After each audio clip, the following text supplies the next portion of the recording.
This is June 4th, 2020. This is 7:00 p.m. Participation will be via virtual means only pursuant to Governor Baker's March 12th, 2020 order superseding certain provisions of the Open Meeting Law, General Law, Chapter 30A, Section 18, and the Governor's March 15th, 2020 order imposing strict limitation on the number of people that may gather in one place. This meeting of the Marlborough Conservation Commission will be conducted via remote participation. The public may participate in this meeting via remote participation.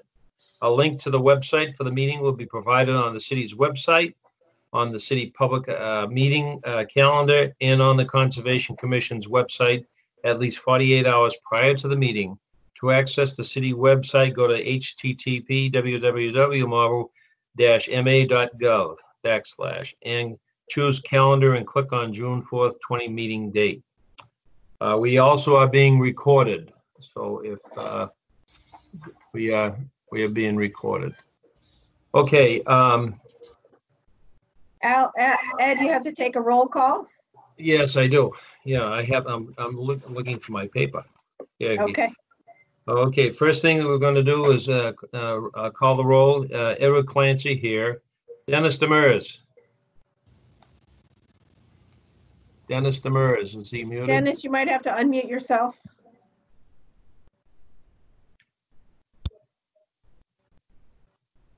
Dennis, can you unmute yourself? Look at the little microphone. It might have a... So swing the bar across the screen, and then there's a bar that comes up and it has the video and the mic on it, and just unmute yourself. I'm only seeing 3 people in the meeting, Priscilla. I don't know what normally I see everybody, so. Well, on the bottom, do you see all the little circles? Yeah, but there's nothing there. It's just all circles. You have to click on attendees and you'll see all the attendees. You're looking at the presenters. Yeah. Oh, okay. Okay. Dennis, you can just raise your hand and say that you're here. Yeah. Okay. He's here. Okay, Karen Paquin. Here. John Scarron. Here. Alan White. Alan White. Alan, you have to unmute yourself too. Raise your hand so Well, I can't see Alan at all, so all I can see is his muted mic. So Alan, if you can hear us, just unmute yourself. There's the mic. There you are. We're here. Okay. David Williams. Absent. He's absent. William Dunbar. Absent. Absent. Okay. So, okay, there are 5 members of the commission, so we'll proceed on. First item on the agenda is the acceptance of the minute from May 7th, 2020 and May 21st, 2020. They were in your packet. Motion to accept and place on file. Motion has been made and seconded to accept and place on file by Commissioner Scarron. Any changes that you'd like to make to the minutes? Seeing none, declare. Okay. All those in favor? All those in favor? Clancy, yes. Demers? Yes. Paquin? Yeah, I hear you now. Okay. Paquin? Yes. Karen Paquin? Yes. John Scarron? Yes. Alan White? Okay. Alan White? Okay. Okay, moving on. So there would be, there was 4 that were in favor. Next item on the agenda is a public hearing. This is a request for a determination of applicability for 191 Bolton Street, Keith Wheeler. Proposal to install an above ground pool near the wetlands. Is there anyone here to speak on that? Keith, or is there Maureen Brennan, here? I believe, is here. Maureen? Maureen Brennan is here on behalf of Keith Wheeler. I don't know if you can hear me. Yes, we can. You can speak up a little bit more, maybe. Okay, Maureen Brennan, I'm present on behalf of Keith Wheeler. Okay. What are you proposing, Maureen? So what we're proposing is to install an above ground pool in the backyard at 191 Bolton Street. The backyard is already fenced in, and the pool would be inside the fenced in area. It's an existing fenced in area. The size of the pool is an 18-foot round pool. And that's pretty much it. We just want to install an above ground pool so our daughter has something to do over the summer. Okay. Okay, so you're way away from the wetland, I believe. The wetland, just so, this is Priscilla. So the wetland is behind this shed. It's about, I measured, it's about 20 feet. From here to the wetland, it's about 20 feet, right? So the wetland starts here. This is the low area in the neighborhood, so it's wet right back here. So they just need to do a little bit of leveling just to get the pool flat. And so I think this is a no-brainer. I think this is allowable. Yep. I don't see any particular issues. It's an existing lawn. Okay, I don't have, it looks pretty straightforward. All it is you're putting sand underneath the pool and then putting the pool on top of the sand and putting the walls up. Pretty much. Is that correct? I mean, it's going to be minimal disturbance. They just need to, there's a slight, and Priscilla actually came by to take a look at it, so she could probably confirm this, but there's a slight incline, so they just need to level that a bit, but it would be minimal disturbance. Okay. Okay, I don't have any members of the commission questions. This is Karen Paquin. I'm curious, this doesn't have direct bearing, but the map that you provided in this map here seemed to show the shed or an outbuilding that's past the property line. Is that just an artifact, or is that the case? I'm not sure what you mean by artifact. I apologize. Well, is it really there, and is it really partly on your property and partly on the abutter's property? Well, I mean, if that's the actual boundary line, it would appear that that's the case. Yeah, okay. So I would, this is Priscilla, I would just caution that the GIS map is sometimes off by 5 feet or more. So Okay. It's possible that the shed is actually all on their property and sometimes it's not. Just the GIS, when they put the layers on, they don't match exactly. So they never use these maps for survey purposes, but they do use them just for general purposes. So this may or may not be true. And this is Maureen Brennan speaking again. And to support Priscilla's representations, I can tell you that property line is actually in line with our fence. And I know for a fact that when we had the land plotted, that our land is actually beyond the fence. So Yep. it is quite possible that shed is actually on our land. So. Yep. Okay. Thank you. We're not the shed police, so. Well, honestly, I think it's on curious. our land, to be honest. Yeah. Okay, any other questions, members of the commission? Okay, any questions from the members of the general public out there? Any questions out there for the general public? Yes. My name is Stephen Peck. I live in Marlborough, and I have a question. Does this home have access to the Marlborough sanitary system so that backwash from this pool can be dumped into the sanitary system and not into the public land? What type of a filter are you going to use, Maureen? I'm not sure what type of filter, to be honest with you. There's different types of filters. There's diatomaceous earth, there's sand, and there's like a cardboard filter. The one that we recommend the most is probably the cardboard filter one. Because when you backwash it, you never backwash it. You just pull the filter out and wash it out. Okay. So a cardboard filter is what's recommended? Yeah, that's what we recommend. We do not recommend diatomaceous earth or sand filters, because if you were to direct it off into the wetlands, it's going to be it's going to wind up having either diatomaceous earth going out, or you're going to have water containing a lot of chlorine. Okay, well, I'm sure that that's, Okay. I'm sure that can be accommodated. Yep. Okay. I mean, I'll talk with the installer because I'm not really sure, to be honest with you. I could actually pull out if you had a moment, I could pull out the purchase agreement and see the purchase and sale order. Well, Ed, this is Priscilla. I guess what we could do is just put a condition. Maureen can tell me what kind they're doing. If they're doing diatomaceous earth or sand, we would just make sure that whatever backwash is generated, it has to go through some kind of a filter system, so it's not going into the wetland. Yep. So we could condition it, but Maureen, Just you can just condition tell it, me yeah.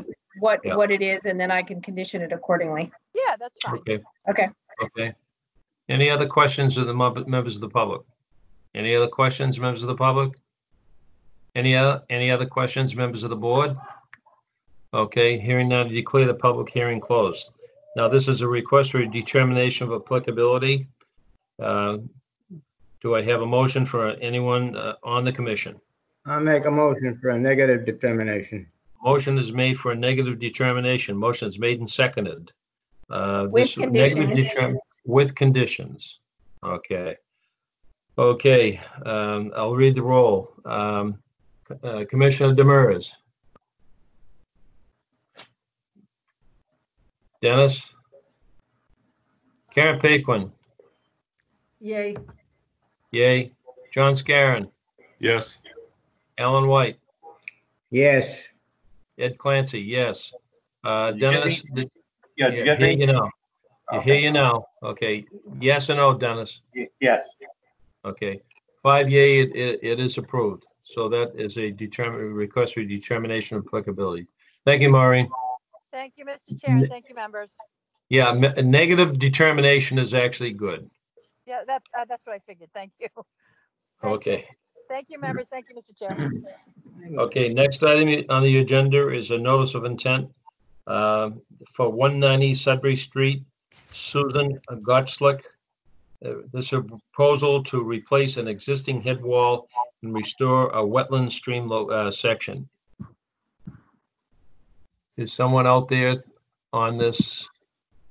Is there Yes, someone else? I believe Susan's here. If you're here, unmute yourself. Yeah, can you hear me? Yes, Yeah. we can. Yeah, so the issue here was there was a culvert pipe under my driveway. We didn't know it because this area that you're seeing here was covered up with railroad ties and we couldn't see what was going on there. We called Priscilla. She told us to go ahead and remove the railroad ties and go ahead and clean out that culvert pipe, and we did that. Now what we want to do is restore it so that, you know, it looks nice and it's not dangerous in any way because there's a pit there right now. So we worked with Priscilla and other members of the board to come up with a plan, and the plan is to remove the remaining railroad ties, to dispose of them properly, and then to put down a mesh. And I'm not the contractor, I don't have the right technical terms, but we'd put down a mesh. On the far side, there's kind of these bigger rocks and boulders to keep the wetlands in place, and then to install this riprap and to put smaller stones there to act as a natural filter, and to put a head wall right next to the driveway, not right next to the driveway, but near the driveway. And that's to protect the integrity of the driveway so that, you know, this doesn't all fall apart again and we have to do more construction. So all we're trying to do is implement that plan. And then the county has asked that I implement a, what's the word? What are the bad plants?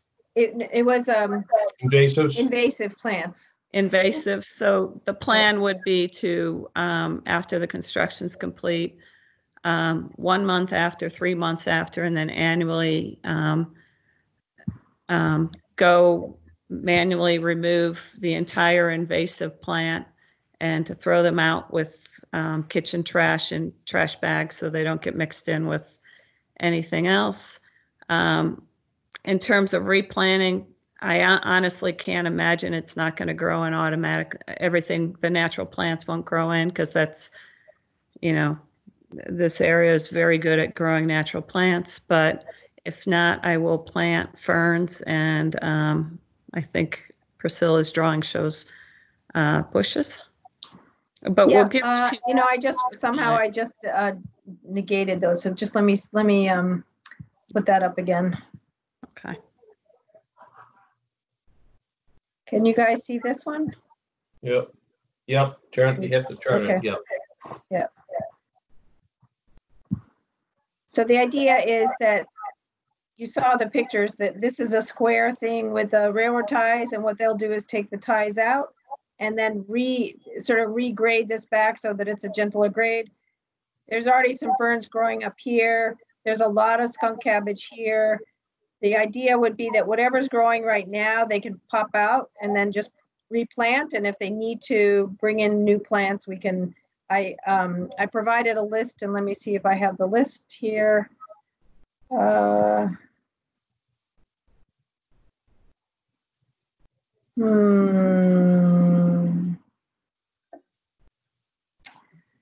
I had all it loaded. So, but the planting plan is in here. But the planting plan included. Let's see. What are you guys seeing right now? Anything? Just the original drawing. All right. Let me just get you. Let me get back there so I can see what you're seeing. Why can't I see what you see? Now, I have a question on the concrete block wall, the head wall. Now, is that a modded in place concrete, solid concrete block? Susan? I don't know. Does it say?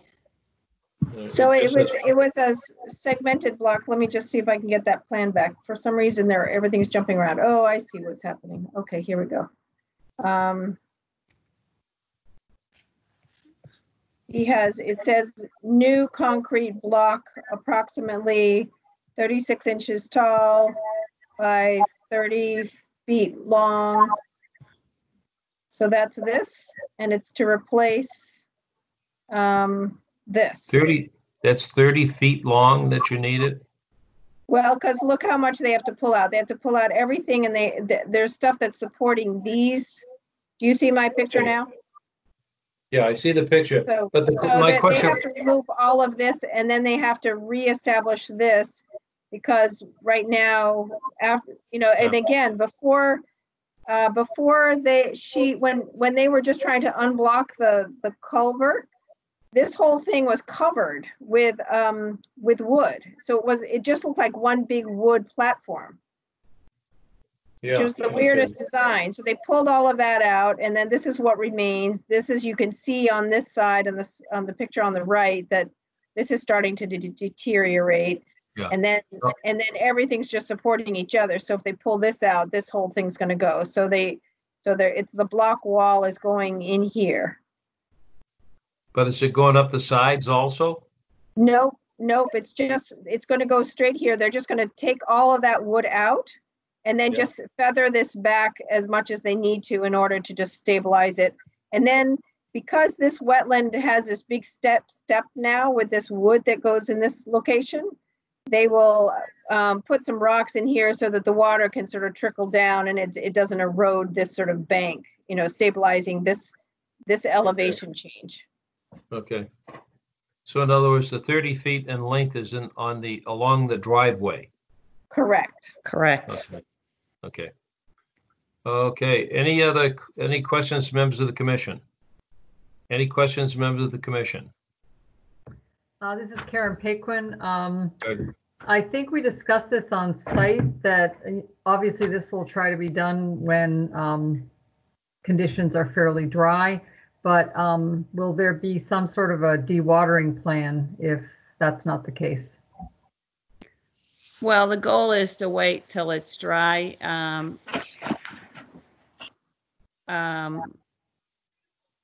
There's not really any water in there now, so Oh, already, okay. yeah, I just can't imagine we need it. I guess if we did, we could pump water out into the stream. Yeah, pump it across the driveway. Yeah. Yeah, I would suggest that we just put a condition in that allows, that a pumping system be established if needed, but hopefully it's not necessary. Yeah, if it's already down that low, that's good. Because it's really, they don't have to work in the stream that much except for where they're putting the head wall. Everything else is really just pulling everything out, and that shouldn't affect the water at all. Great. Okay. Any other questions, members of the commission? Any other question, members of the commission? Hey, Alan, go ahead. what kind of a foundation are they gonna have underneath that wall? They can't they're planning to just set it on the existing soil that's there without setting it on a stone base or at least some sort of a footing? No, I think they're gonna just replace what's there, which is to put it on. Susan, I'll step in and help you. Usually the contractor does put a footing in. We can just make a condition that will confirm that before he starts. Usually, they just have to put it in a little bit in the ground in order for that to be stabilized. So, okay. But we can just condition that just because we don't have that information, I don't think right now. Okay. So we can, Alan, is it okay if we put a condition in that says we will get the footing detail prior to construction? So long as you go down and oversee it, Priscilla, to make sure that they get something solid underneath there, stone, crushed stone, or some sort of a base footing for that wall. Otherwise, it's going to push out. Yep. Okay. Yeah. So I will. What I'm writing down is prior to construction, a footing detail shall be provided that shows stone base or solid footing so that the wall will survive. Maintain the integrity of the wall. Maintain integrity. Okay. Right. Okay. So they'll be doing it over again. Yeah. Any other questions, members of the commission? Okay, open up the general public. Anyone from the general public have questions concerning the project? Anyone from the general public have questions? Good evening. This is Steve Peck again. My question is, it has listed here that New England Enterprise Construction Services is going to be doing this work. Are they licensed in the city of Marlborough? I believe they are. Thank you. Yep. Any other questions from members of the public? Any other questions from members of the public? Okay, hearing none, declare the public hearing closed. Priscilla, can you draft conditions for the next meeting? I can. And Susan, I can send you a copy of them. If you're okay with them, then you don't have to attend the next meeting if you don't want to. Okay.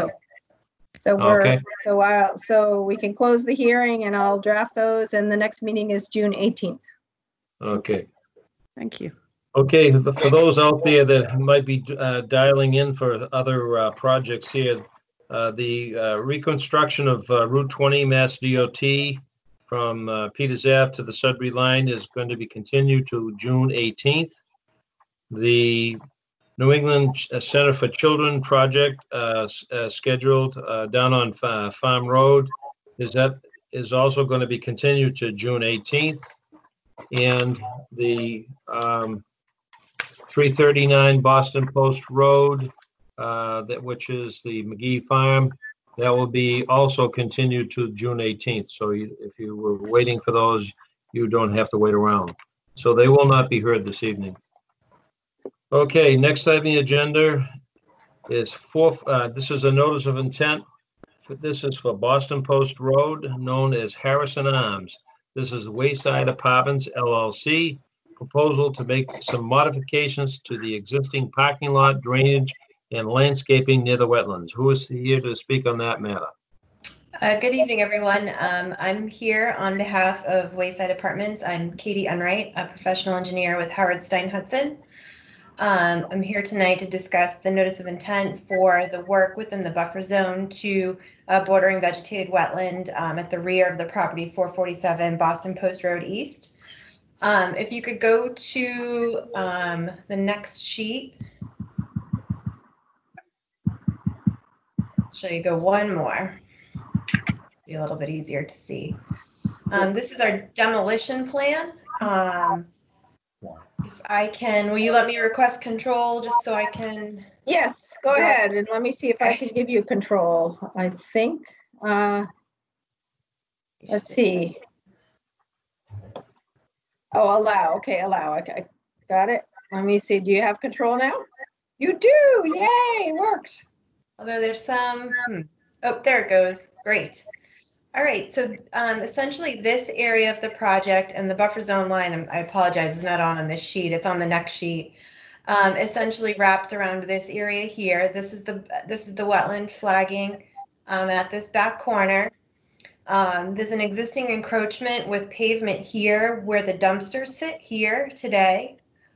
The overall project is really it's a beautification project and a project to essentially repave this entire lot and create better traffic flow, better safety measures, and also a more compliant parking lot as far as zoning is concerned, as far as the size of the spaces in the aisles. So what we've done is we've done our best to look at repaving this lot and at the same time look at doing some improvements to the lot. So in this area here, we're looking at removing all of this pavement that's in hatch. And if we go to, you'll have to pan for me though, Priscilla, I think if you could go to the next sheet. Yep. This is the new layout and materials plan. So you can see here, here's our buffer zone at the 100 feet off the wetland. Our limit of work is essentially right up to the wetland because as you can see here, our dumpsters are right here in this corner, right up against the wetland. And then there's some grass area adjacent to the wetland down in this area here. All of the drainage from the site ends up in this wetland area here. You can see all of this stormwater flows down the parking lot and down into the wetland in this location. And then there's a good part of the parking lot that drains down into here. If you could go to the next sheet, Priscilla, it'll help with the drainage. You can see here, there's 2 existing catch basins in the parking lot, which tie into the neighboring property. Everything eventually ends up within the wetland system at the rear of the property. So what we're looking at doing is, we certainly can't recreate the wheel as far as topography here, where we have 5 existing buildings, 5 existing sets of doorways, et cetera. So what we've done is we've done our best to look at some controls of the stormwater and try to better it to the maximum extent practicable. So what we're doing is we're replacing the 2 catch basins on site with deep sump-hooded catch basins to allow for a 25% TSS removal in those locations. We've also looked at adding curbing in some areas just to better control where the drainage flow goes. And in this area here and in this area here where we're seeing the most kind of erosion towards the wetlands, where the stormwater is essentially really kind of targeted to these areas based on existing topography, we're proposing to put in 2 little forebays. So there's a sediment forebay here and a sediment forebay here behind this building. What that'll do is it'll allow the stormwater, instead of just making its way to the wetland straight off the edge of the pavement, it'll give the stormwater a place to settle out. It'll reduce the velocity. There will be some infiltration into the ground, and it'll give a place for some of the sediment to fall out before it overflows over a riprap weir into an area that's further away from the wetland that it is today. So what we've tried to do is essentially work within our really tight constraints with the removal of the pavement here.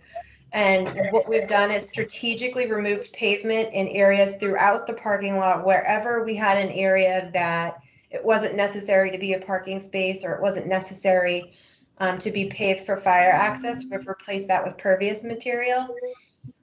So we have an overall decrease in impervious surface for the project itself, while increasing parking on site and also increasing access throughout the site.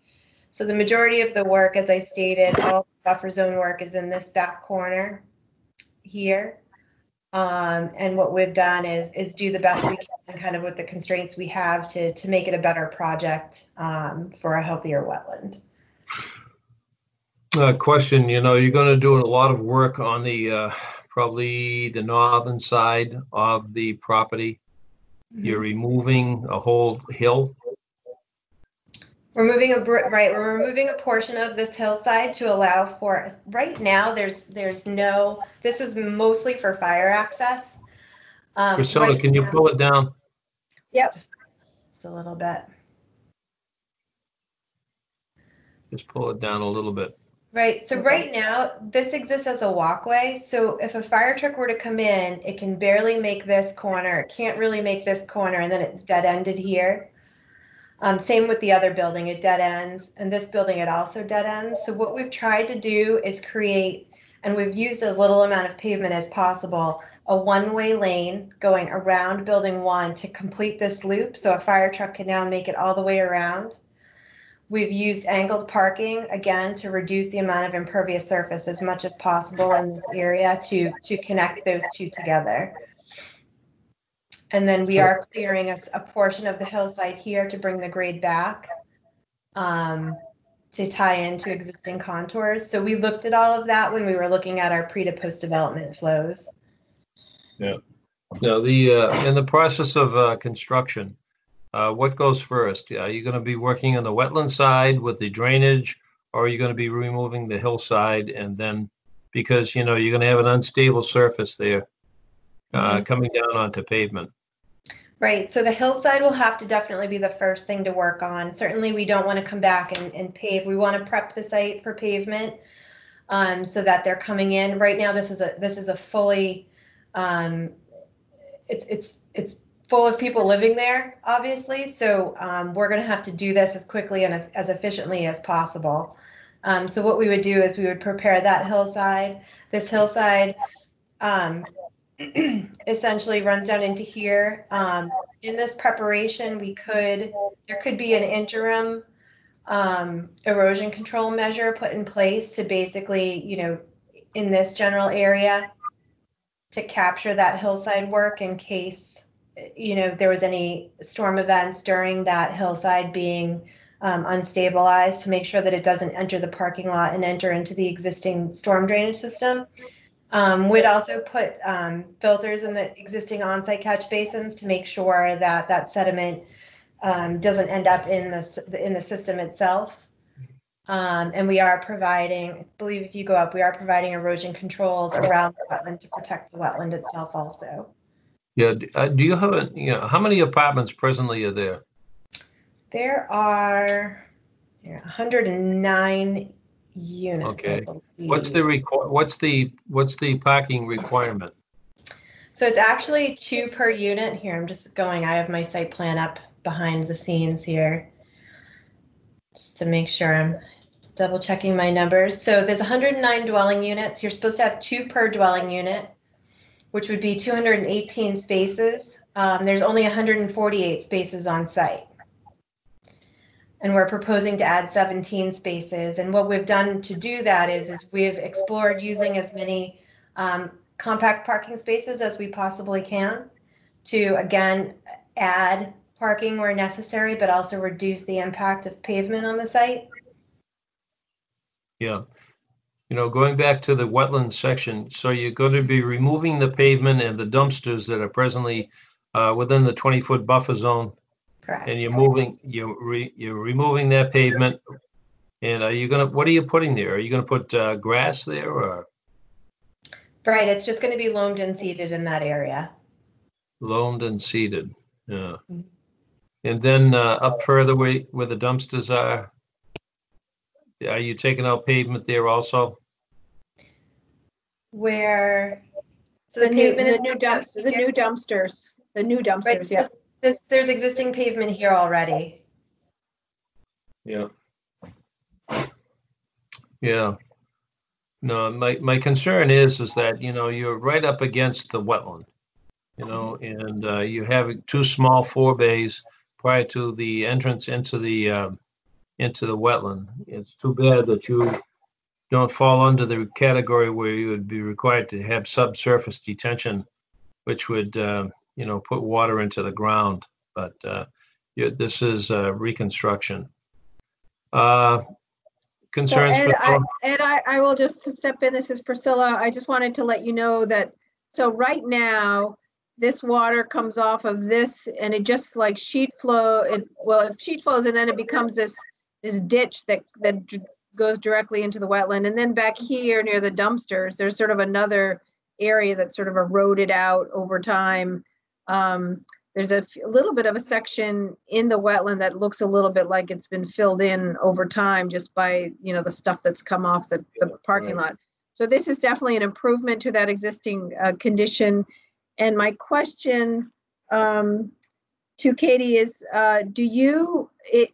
so these four bays have a little spillway. So what is your thought about how it's going to get from the spillway to the wetland, and how do we avoid that kind of rilling and erosion that's occurring today?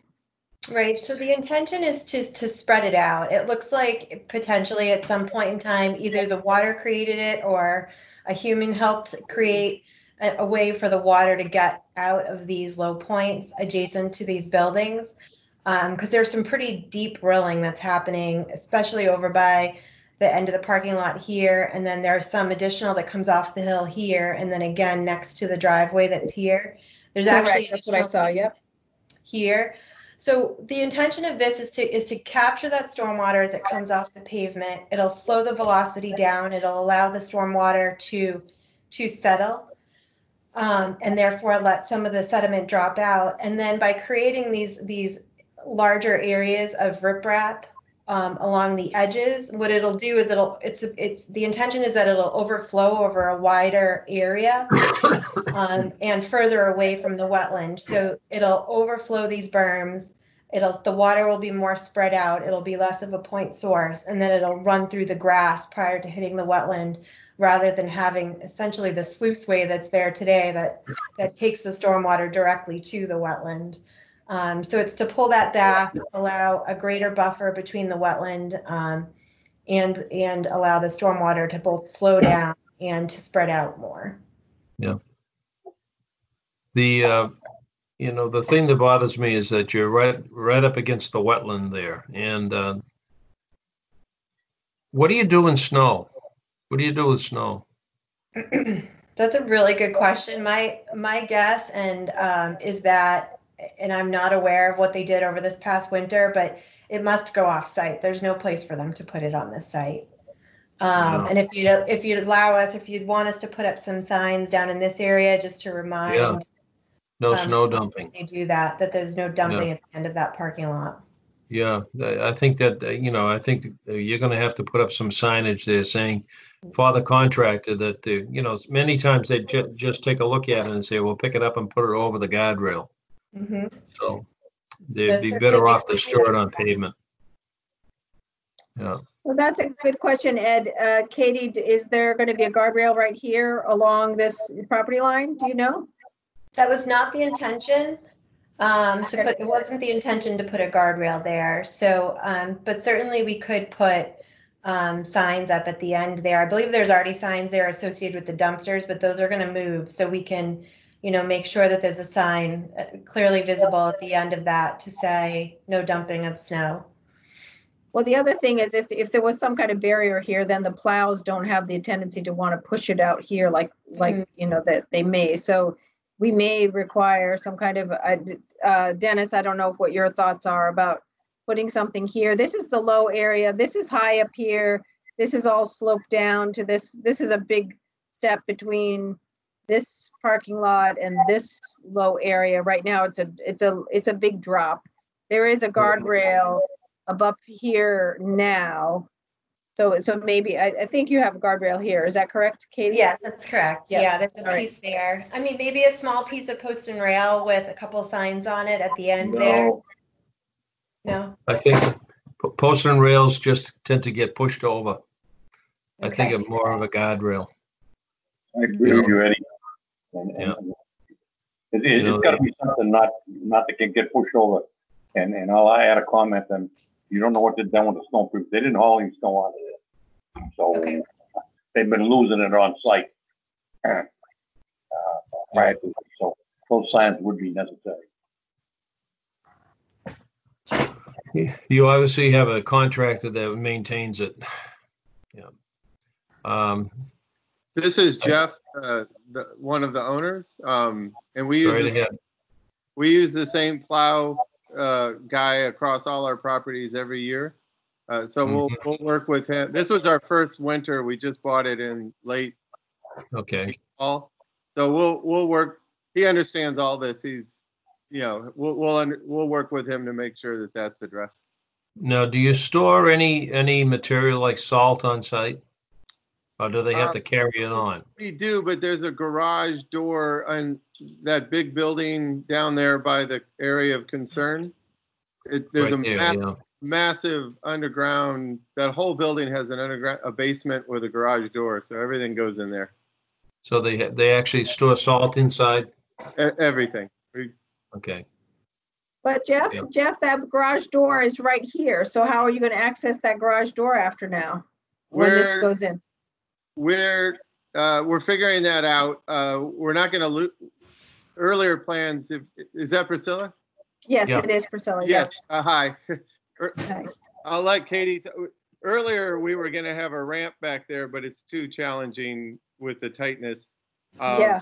So we'll have some. We cannot drive back there anymore, but we can certainly store things. And there's 2 other doors to bring things out on the side of the parking lot. So. Okay. A little more. I just knew that you were blocking that door because I saw that door today and I was like, So yeah, as long as you have a different way to get in and out, that's fine. There's 4 other ways in there. It's just more manual labor. And the salt guys that's just salt for the walkways and so forth. The plow guy keeps his salt with him, so he doesn't store it on site in a big way. Yeah. Yeah. We just don't want any salt stored outside on the pavement. No, we don't do that. I'm sorry. I was thinking salt for the steps. We don't do any of that for the parking lot. Okay. Sorry, guys. I just thought I'd speak up. Yeah. Okay. I have now. Has Tom DePercio reviewed this? We're in the process of reviewing it through site plan review, so we haven't quite finalized all of that, but I think we're getting close. Yeah. Okay. Any other questions, members of the commission? Any questions, members of the commission? Ed, is the Go fire ahead, Alan. Yeah, Go ahead, Alan. the fire chief been informed and reviewed this whole site? He is in the process of doing that through the site plan review process. He knows this isn't the optimum, but it's way better than what he has the access for now. So we're still going back and forth with him.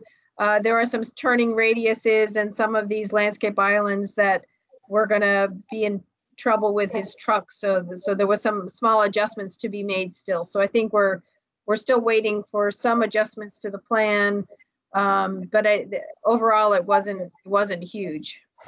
Yeah, and we'll just again. Before we bought the building, we presented all this to him. So this plan is based on his preliminary input.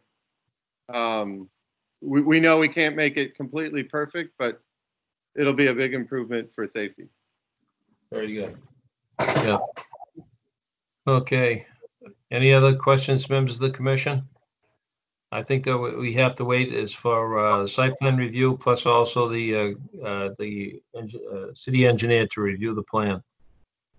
So we can continue this to the June 18th meeting and see what kind of comments we already have by then.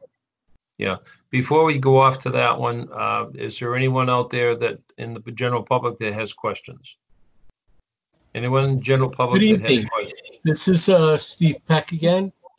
And I would just ask that the engineers take a look at the Boston Post Road upgrade and see how that's going to impact this and both parking and entrance access for trucks and fire trucks. Great. That's true. Yes, we have updated the plans to, we're actually, Howard Stein Hudson is actually doing those plans. So we've updated our site plans to address the latest plans for the Route 20 upgrade, and it doesn't affect what we're proposing here today. And we'll be having a new set of plans to site plan review committee prior to their June 16th meeting, so that hopefully that addresses the comments and concerns that we had at our first site plan review committee meeting. So we'll be getting you those plans also. Okay.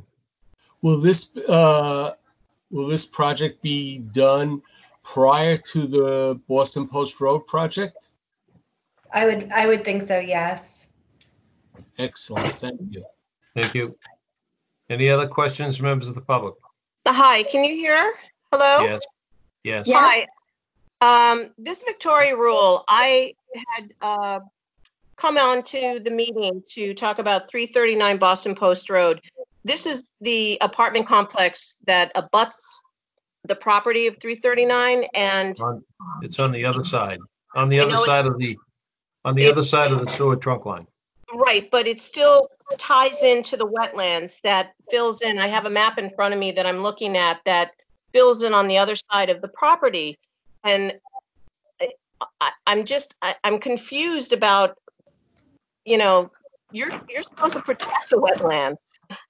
And I'm just a little bit confused that, you know, everybody is asking for special permits to build pavement right next to it. And as much as they say they don't move the snow that is filled with salt for all these people to get in and out of their apartment complexes in the morning, you mentioned that that area was being filled in by things that run off of the pavement to begin with.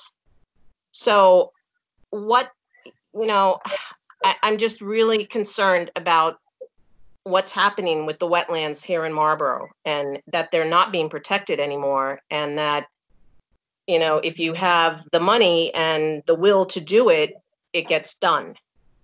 So I apologize for my confusion, but I'm just a little peeved at this point, because it seems like everybody is asking for special permits to build right up to the wetlands and possibly have things go into the wetlands. So I'm just For your clarification, I'd like to clarify that. Okay. First of all, on the clarification, this actually they're actually removing pavement that was up to the wetland. They're removing that. They're also taking in 4 bays for they're improving the drainage system on the parking lots, and they're also placing 4 bays in there for filtration of the water prior to it entering into the wetland. So actually what they're doing is that they're upgrading this present property. This property is not brand new. It's been here for a long time. Yeah, a long time. Yep. So they are actually upgrading. And actually I'm very happy to see that they are doing this. Okay. Well, I just feel that, you know, sometimes the wetlands are just like an added, you know, something that people can just like, oh, well, we're just going to, you know, encroach a little bit upon them. And it's very frustrating for a resident of Marlborough of 33 years to hear this, because Ed, yourself, you just mentioned, you know, is there salt when there's snow removal, and where do they dump it at? You know, it's just, it's concerning. Yeah. You have to understand that I've been on the Conservation Commission for over 50 years, so I've seen a lot of changes in the city of Marlborough. Yes, I understand that. Yeah. So this is Priscilla Ryder, and Victoria, I just wanted to see, can you see the picture on the screen? Yes, I can. So this area here is right now paved right up to the, I mean, the wetland is right here. This is the buffer zone. So it's paved right up, and there's nothing protecting any of this. So when they redo this, if they do put some barrier here that at least protects this from going in any further, these two basins do, as Ed mentioned, will help to filter out the water, which now just flows direct. It doesn't have any control whatsoever. So in this particular instance, there is an improvement. If this was a new building, obviously they'd have to stay even further back. Right. The way the regulations are written is that we want people to improve things, and obviously some people can't improve them as much as we want them to, but we push them as far as we can. So this is an improvement over existing, and engineering and I are looking at some additional things. The catch basins here right now do not have these. There's these things called deep sumps that collect the trash and sand that accumulates there, and those get cleaned out regularly. Now, with these having a hood and a deep sump, that will actually help to improve the water quality that's going off site. So in the aggregate, I guess this is a better plan than what exists today. But again, wetlands are important, and that's why we're here. That's why the conservation commissions exist. So thank you. And I appreciate that. I just want to make sure that, we're working for the same outcome. Oh, yeah. Yeah. Yeah, we certainly are. Okay. As I said, I've seen a lot of changes in the city of Marlborough in my many years. Yes. And we have been trying to protect the wetlands. When I originally came on the commission, all we had was the Hatch Act, which was nothing like what we have today. So. Okay. All right. Well, as a concerned citizen, I was just questioning. We understand. It's nice to know there are concerned citizens. All right. Is there any other questions out there? Any other questions out there? This is Katie Roby. 40 years plus. Go ahead, on Kate. the commission. Sorry, somebody. Alan? Yes. Alan? Hello. Yeah. Go ahead, Alan. I'd like to throw my hat in the ring also for 40 years plus on the commission, and I've seen a lot of changes too. Yeah. We have a lot of history here. You Go ahead, Katie. do. Katie Roby out there? Yep. Thank you, Mr. Chairman. My question is getting back to the area that Priscilla just showed and the dumpsters. Now, I'm not clear whether the dumpsters are sitting on grass or they're sitting on pavement. And if you put a barrier at the end where your pink arrow is now, how are they going to get to the dumpsters to empty them? So we're actually moving the dumpsters up here. Okay.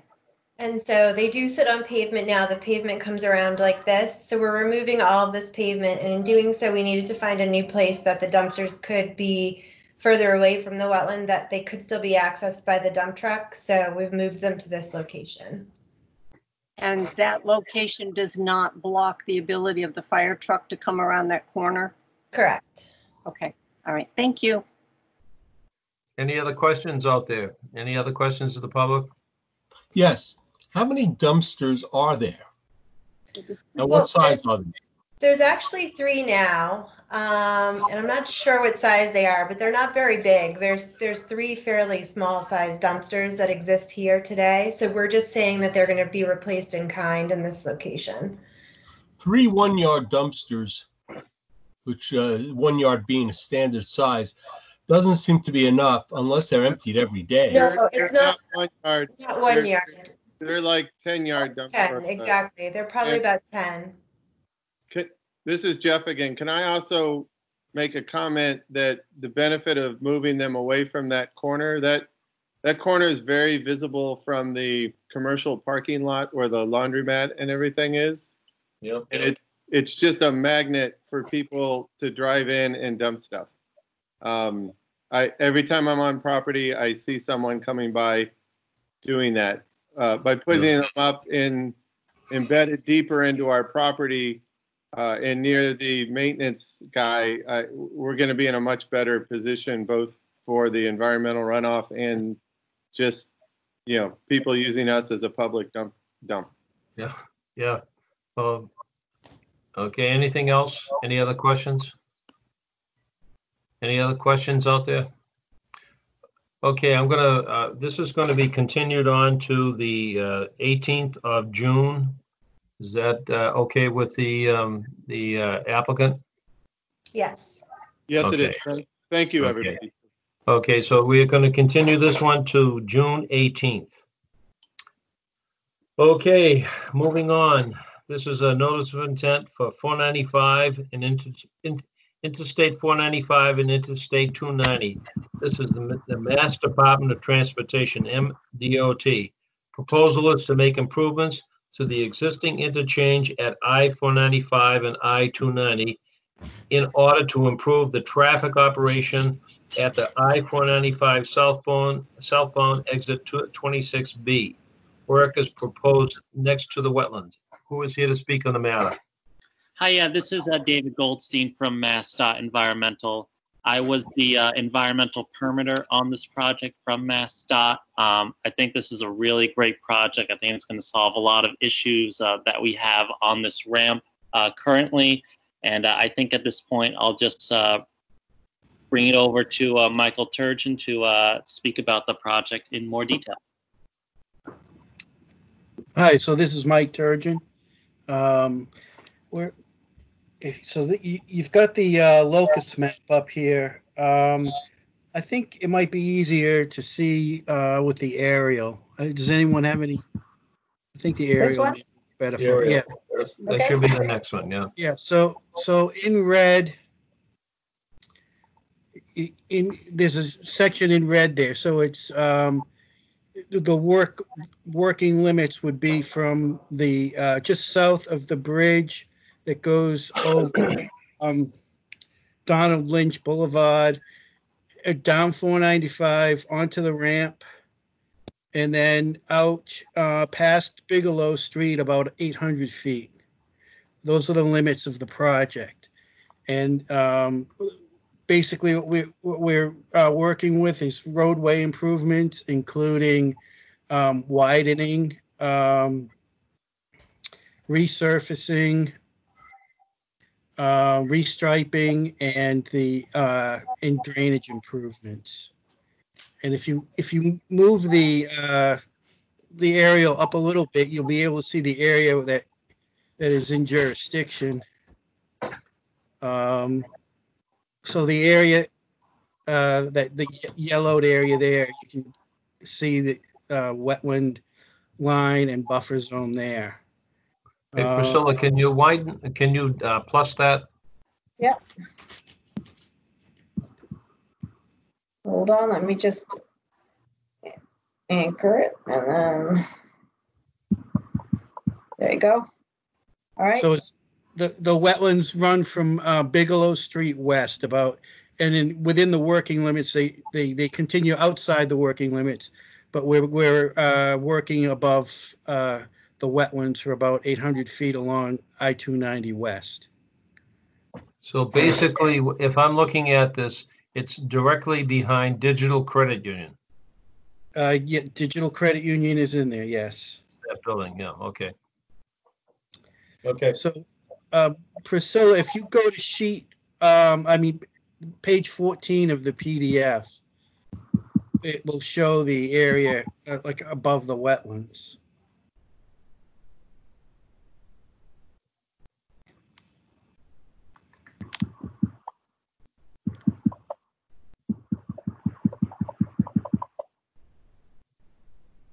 That's mine. I think that's that tapping is just because I'm Yes. trying to scroll, so Yeah, it's okay. I'm not tapping my feet.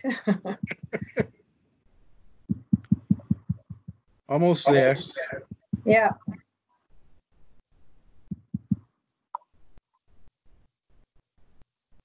There we go. Okay, so if you I'll minimize it just a little. Yep, just a little bit. There you go. So Bigelow Street is in the right-hand section of the map. You can see the buffer zone in red, where she just had the cursor. The blue is the wetland line, and the yellow is the erosion controls. So they're widening the roadway here, and they're putting in a new curb and a guardrail. And then so we've got some work on the slope there. It's a pretty steep slope now. There, we're regrading to maintain the slope 2-to-1, and so what we're using for erosion controls there is, well, if you go to the next sheet, it will show where the work continues to the west. And so again, you see we're out of the wetland for the whole length. And on the next sheet is the detail sheet for the erosion control measures. And since it's 2-to-1 or steeper, we're going to be using the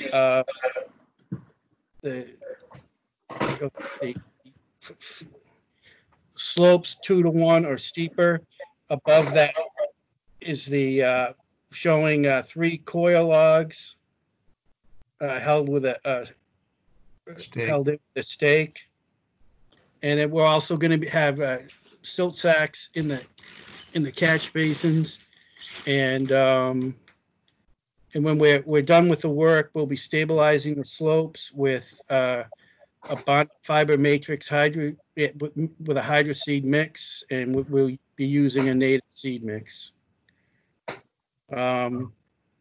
So that's pretty much the work above the wetlands. Chris Naylor is with us, and he can talk to you about the drainage improvements that we're going to be working on. Sure, yes. Thanks, Mike.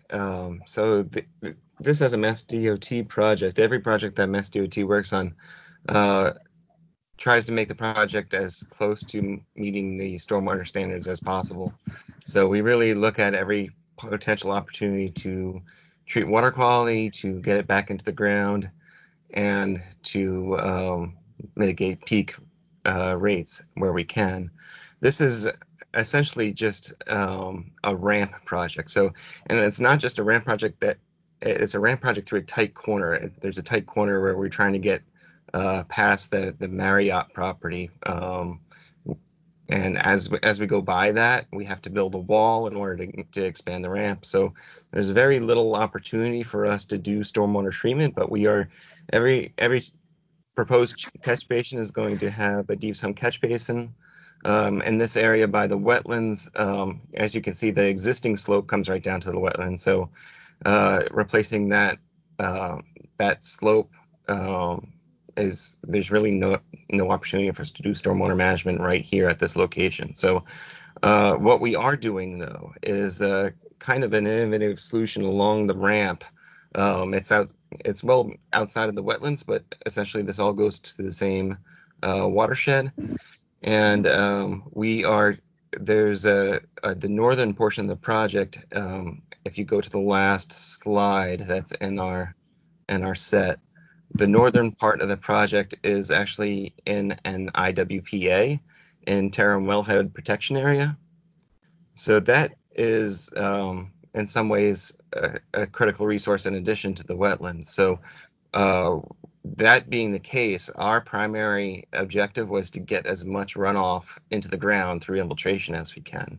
So along most of that length of that ramp, we have a proposed infiltration trench that is a couple feet wide and a few feet deep that runs along the whole side of the ramp, which Mass DOT typically doesn't do, but we're going to do that here. So we'll have the stormwater management, will have the deep sump catch basins and that infiltration trench to fully meet that standard number 3 for groundwater recharge. Mm-hmm. I have a question. Question really is, are you going to go from a 1-lane runoff from 495 onto 290 to a 2-lane runoff? There is an expansion of impervious surface. We are providing. Okay, go ahead. I understand that. You see, what it is that there is a very large buildup of traffic on 495 heading eastbound or southbound right before 290 on especially weekends. and it backs up tremendously. Is this trying to alleviate that problem, or? Exactly. It's adding that lane of traffic. We have Alex Sue here, who is the traffic engineer. If she and the project manager, she could speak more. Yeah, so as you know, Mass DOT late last year and early this year had done some restriping on 495 at that ramp, just approaching that ramp in the southbound direction, trying to extend the deceleration lane that's going to the ramp. Before that, the deceleration lane was very short. You'll see on the weekends that there are average of 2 mile queues that can go up to like 5 miles, 8 miles at some points. So this project is really to, eliminate the queues that are approaching that ramp by making it 2 lanes, increasing the capacity. There's also a lot of crashes that are results of the queues that happen in this area. So this is really to improve traffic operations and improve the safety of this area. Yeah, it's long overdue. I know that when you come off of Route 95 onto 495 way up by Salisbury, are you attempting to make a high-speed runoff, or is it going to retain the same configuration? The number of lanes is going to be, the ramp is being widened to 2 lanes, and then you're also going to have a longer deceleration lane. So people who are trying to use the ramp can now get out of the way from traffic. So that deceleration lane, I think DOT extended it about 1,500 feet. It went from about 300 feet. It was about 300 feet before they made the improvements, and they extended it to about 1,500 feet or a little bit more than that. And so that will basically remain the same. We're not increasing the number of lanes on the highway. We're just increasing the number of lanes for people to get onto the ramp. So instead of just 1 lane going off into the ramp, now you'll have 2. So the rightmost deceleration lane, as well as the second lane in, will have an option to either continue on to 495 or take the ramp. So there won't be a breakdown lane per se. There won't be a breakdown lane, and that's why we really need to do widening.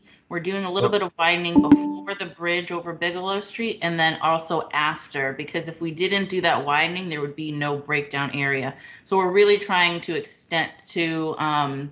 widen that shoulder in order to have a breakdown lane right after you pass over the Bigelow Street Bridge. I know that this is non-jurisdictional, but it also 495 passes over the Assabet River.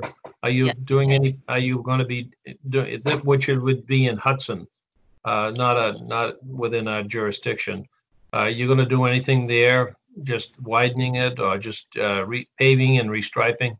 Yeah, we're not doing, so DOT had already done all the repaving and restriping for that area north of the Donald Lynch Boulevard Bridge this past fall. So this project will just pick up where that left off, south of Donald Lynch. There might be some signage, some traffic signs that they install up there, but nothing is going nothing else is going north of the Donald Lynch Boulevard Bridge. So there's no impact on the river then?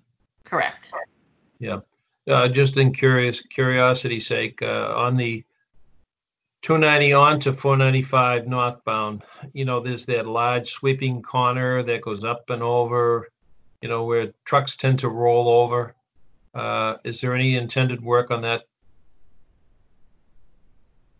On the other ramps? On the other side, if you're going eastbound on 290 and want to go northbound, you have to go through that long sweeping curve.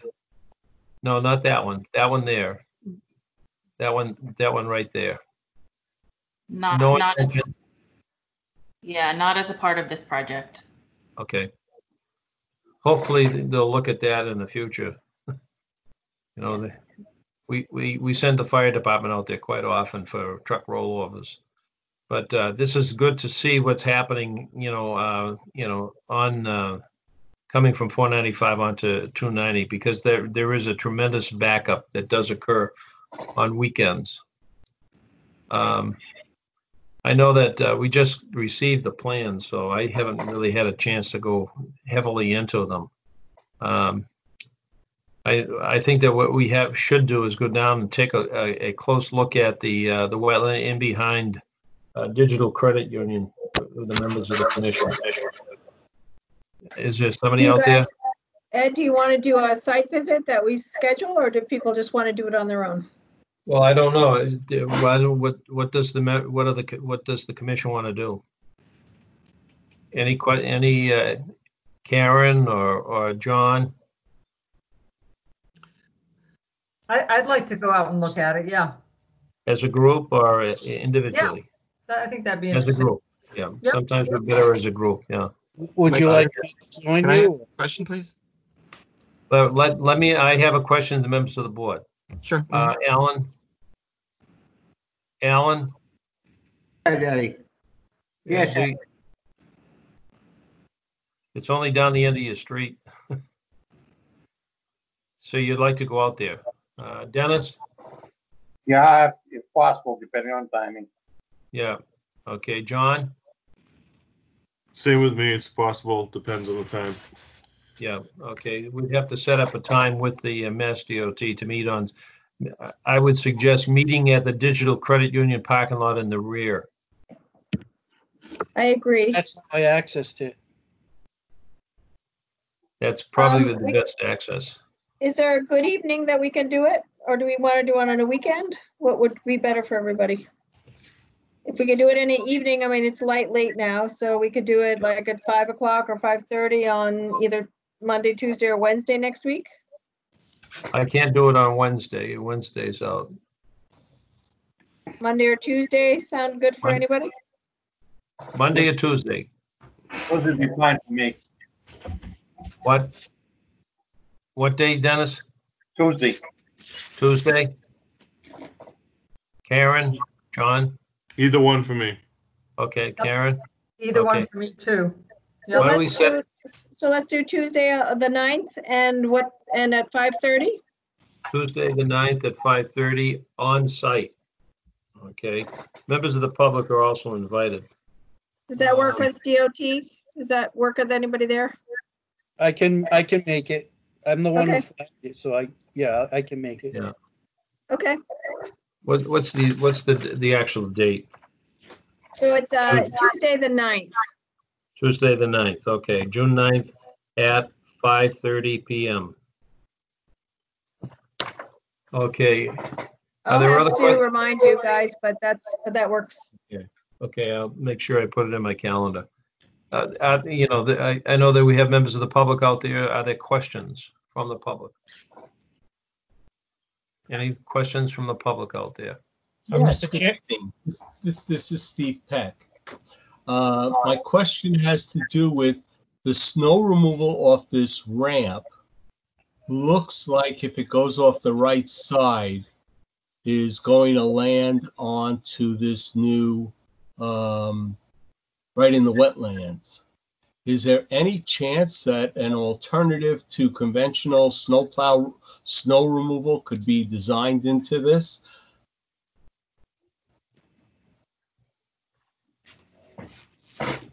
That's a question of Mass DOT. I can't answer that one.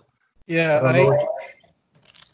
So that the instead of piling up snow onto the wetlands, snow and salt and whatever, we can maybe avoid that and just maybe bury heated pipes, heated roadway, something, so that it's just water runoff into the normal drainage system. Well, I do know that the area near the wetlands, that is where we're incorporating a breakdown lane, I believe. So I think that the main travel way is a little bit further away from that guardrail. So I don't know. As they plow, they often plow the breakdown lanes also, and all the snow is removed, and very often to the right side. If this is 2020, it's time to think of the future and come up with something better than the 1950s roads that we are used to. To have a road that maybe when you're done with this repair, we won't have to do it for 50 years. instead of having to do it every 3 years. You know, sometimes when you want to put something like that into a project, it would kill the project and we'd never see any improvements on it, Steve. Yeah, I can completely agree with you on that. So I'm just looking for any one step to make it better than what we've done in the past. Yeah, I mean, I could probably speak to this, to that, portion that was just mentioned. I mean, something, super high tech that could, potentially, really solve that snow issue going into the wetlands down the slope would most likely kill the project. I can tell you right now that as of yet, this project doesn't even officially have funding. We're fairly certain we are going to get funding because this is a really great project. A lot of people are motivated to, solve this, major issue that has been mentioned a few times of, backing up on the 290, especially during the summer months. So, it's right now we do have it earmarked with the price tag. It's going to be running around close to $8 million for this project. And I think any sort of high tech, solution to snow removal off the ramp would most likely, put the project back on the back burner. How far away do you figure you are before you would be able to? You have to get the funding first. Then Right. you have to spec it out. You have to get contractors. What are you looking? 2 years down the road? Well, so if everything, goes according to plan, if everything stays on track and on time, we're looking for an add date in September, and then construction starting in spring 2021. In terms of when we will get funding, I wish I had an answer for that. It's very much up in the air right now. Of what I was told earlier today was that given the high level of interest in the project, funding could come at any time. So again, we're looking, our target right now is September add date with construction starting in spring 2021.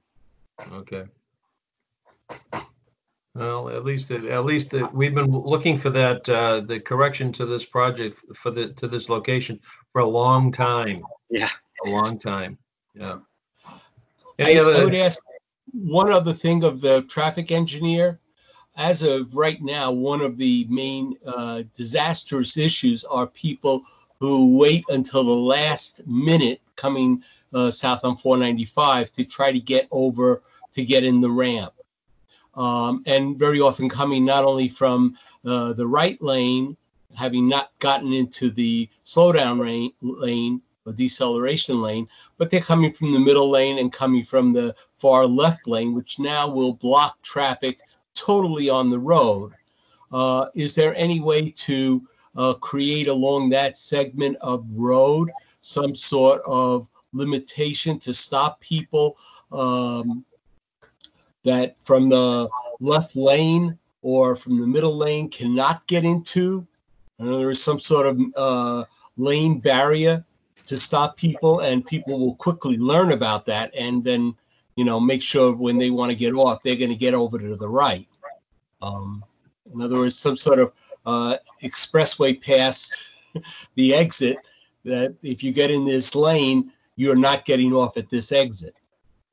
Did I say that clearly enough? No, Yeah, well, I get what you're saying. So one of the issues right now is that the queues are so long that people are trying to cut in front of people who are kind of waiting in line. And so that's why you're getting people from the left lane trying to cut over at the last minute. So we've done a lot of traffic analysis and modeling of this, and by increasing the capacity of the ramp and making it 2 lanes, we're nearly eliminating any queues that will happen on 495 due to this ramp itself.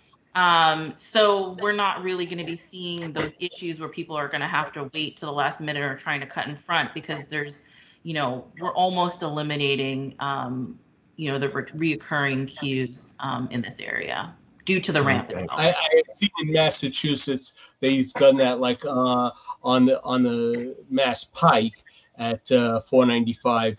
where and 295, I think it is, or 290, they have double lanes exiting, and on I-84 they have an extra lane exiting.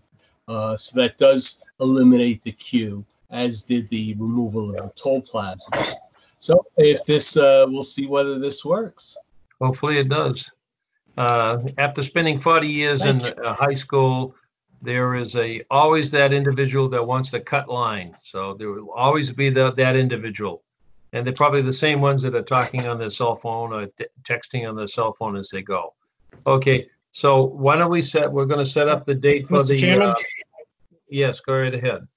Yeah, Mr. Chairman, Mike Ossing, 43 Barley Yeah, Road. go right ahead.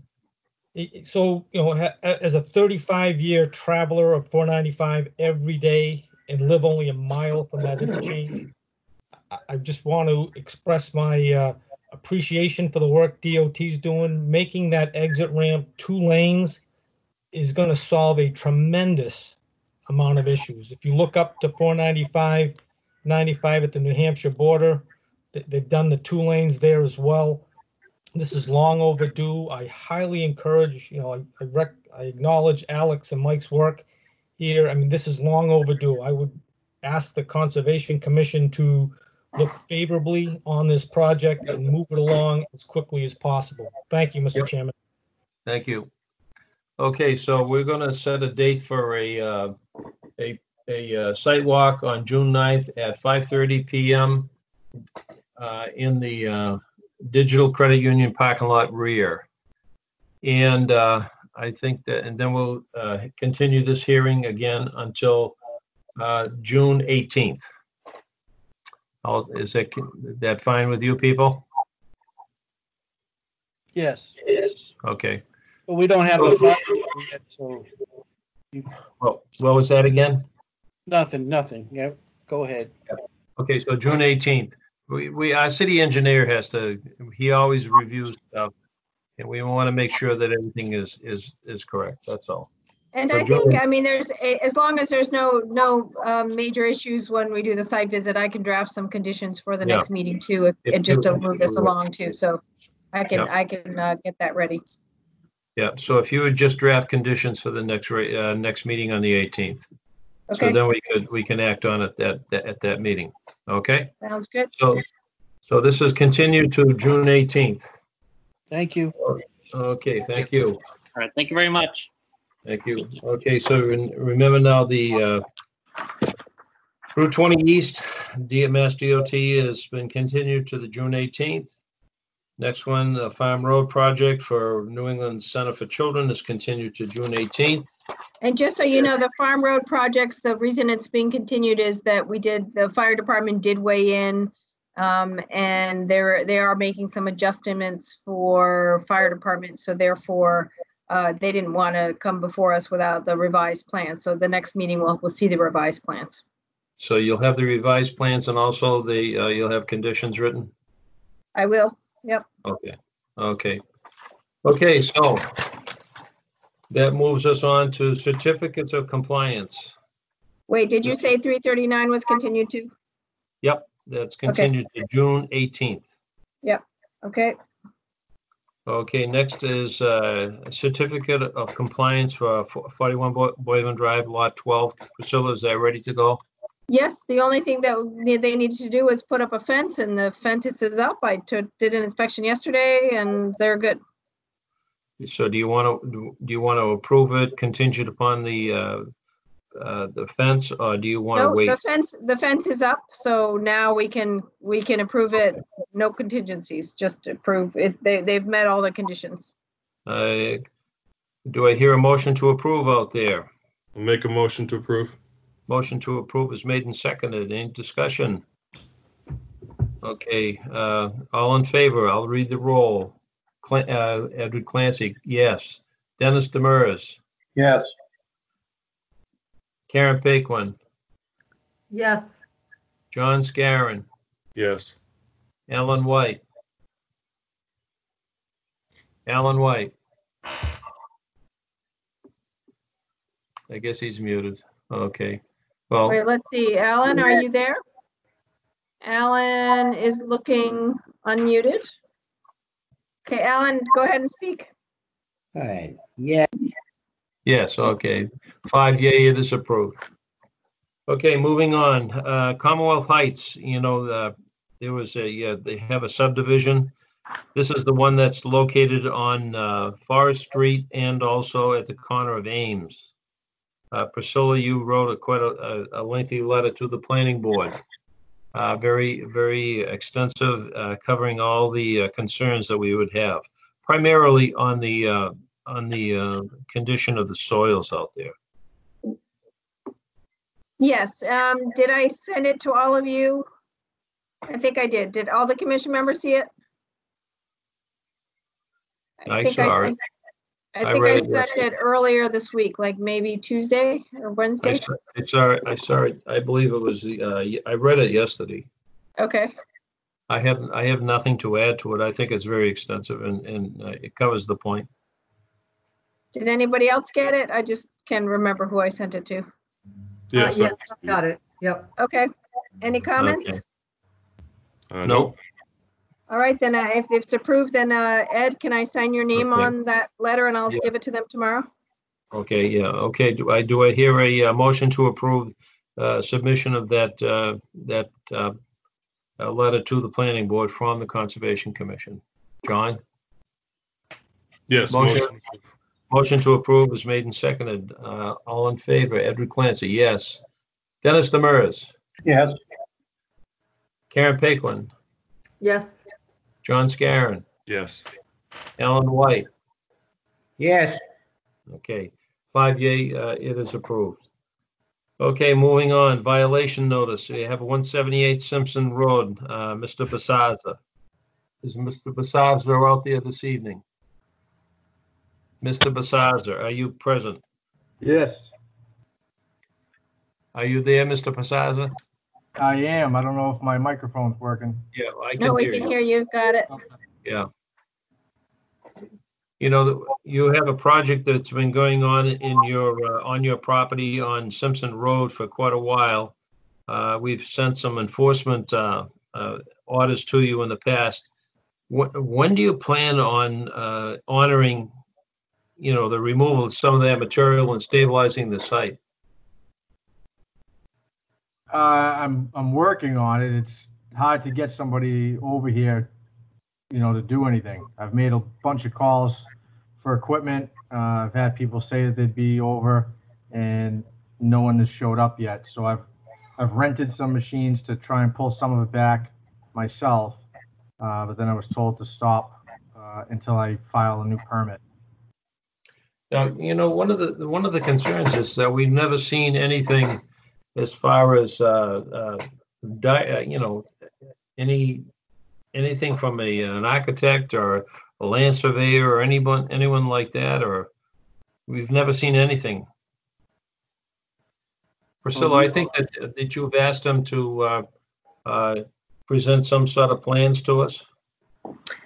Yeah, I think the permit or the letter just asked that he provide us with a more detailed plan that was developed by an engineer and the permit, because the determination that we had issued had expired in January.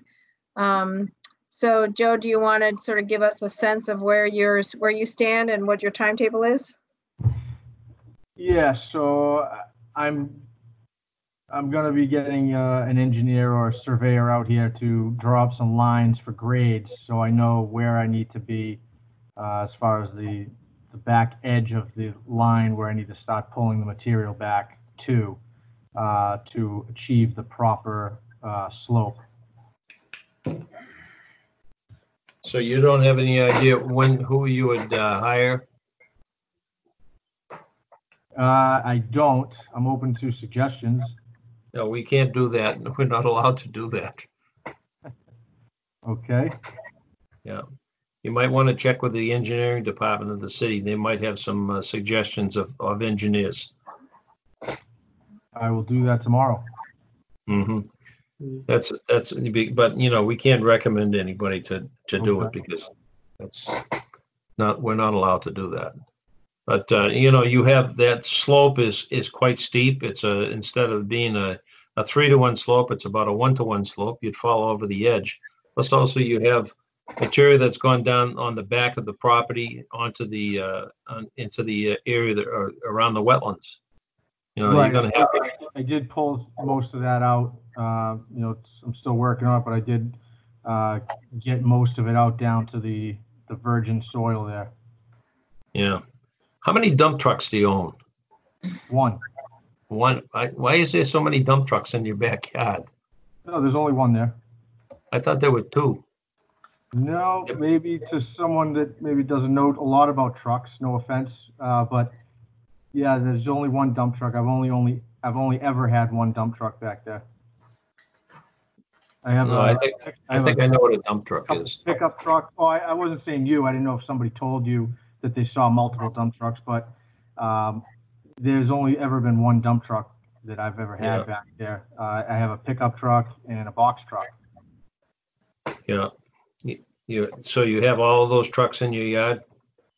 No, just the dump truck and the pickup truck. The box truck. Now you were talking about, we heard that there was discussion about you putting in a swimming pool at some point. That I wanted to, but the first plan, I guess it was 5 feet too close to the 100 feet buffer zone of wetlands. Well, you can still always get a, you know, that you can go and get a determination if the project would have any impact. Ed, You know, Ed, just a second, Ed, this is Priscilla. We had told him that because he was out of compliance with the original, we wanted that to be resolved before he submitted a plan for a pool. Yeah, he's got to fix the backyard, you know, and the slope. He's got to bring the slope up because you're probably going to lose a certain width of your yard when you bring it up. Understand what I'm saying? Right. Yes, of course. So Ed, I would suggest that if he's entertaining an engineer, that would be great. If we could try to get a permit in before the deadline for the next meeting is tomorrow, so that doesn't work. But maybe shoot for submitting something on the 19th. That would get us for the first meeting in July, and then we could resolve this. Yeah. So I'd like to see some movement, Joe, on this so that we can get this behind us. Right. I mean, part of my issue is I'm working around the clock. I get out of work at 8 in the morning, I come in, change, and I go out and do construction all day till 6, 7 o'clock at night. So it's just trying to find the time is very difficult for me right now. My wife isn't working. She's at home with 3 kids. So it's just a lot of the timing with trying to get these things lined up has been a challenge. What type of construction do you do? I do pretty much everything, like residential, like interior mainly. Kitchens, bathroom remodels, decks, windows, doors, you know, that kind of stuff. Okay, carpentry. Okay. Yes. I didn't know if you had an excavator or something like that. No, I have friends with them, but right now they're in high demand, so can't get one of those over here. Yep. Okay. Other members of the commission? Other members of the commission have any comments? Dennis, speaking on this, just as long as he complies with what we've already asked him, to have an engineer and come up with a site plan and show us the grades and what's going to happen and get it done.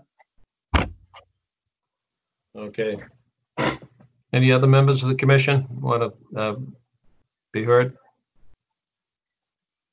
Okay, so I guess what we're looking at is that we hopefully that you'll have contacted an engineer to develop a site plan and with some idea as to what you're going to do to mitigate the problem that you've created in your own yard. So hopefully you can get that done. Otherwise, you know, we're going to have to start imposing fines. So how about this? He'll try to get a filing to us by the 19th, and if not, just a letter to tell us where he stands. Is that good? Okay.